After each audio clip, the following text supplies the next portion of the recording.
Simula nung na-try kong gamitin itong knee pad, gustong-gusto ko na siyang gamitin lagi every time na nag-exercise ako. Bakit? Nasusuportahan niya sobra yung tuhod mo. Minsan, pag nanghihina ka, kaka-exercise, kakasayaw mo dyan, grabe ang tulong nito, grabe yung support niya, which is, I love this. So, dahil dyan, nag-check out ulit ako ng panibago. So, dalawa ito kasi may nag-order sa aking isa.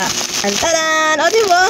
So, ang kinuha kong size ay large and medium. Ito ay large. So, ang ginagamit ko ay large din. So, itong binili kong bago is large din. Pero, hindi ko kasi sure kung anong size nang nag-order sa akin. Kaya, dalawa na lang yung check out ko. So, itong isa medium. Papipiliin ko na lang siya. Whether gusto niya ng large or medium, okay pa din. Ayan. So, medium itong isa M. Ayan.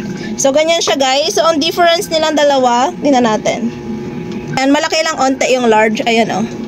Ganyan. Pero, saktong-sakto to sa tuhod ko, ha. So, pag laki yung legs ko ba? So, pag large, ganyan. O, diba? Laki ko kasi. Kaya dapat large talaga.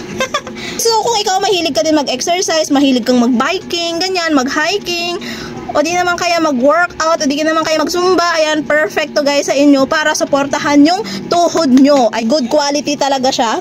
Maganda yung gawa at the same time, makikita mo. Tapos, hindi siya masakit suotin. Hindi siya masakit suotin. Napaka-komportable. Try nyo na.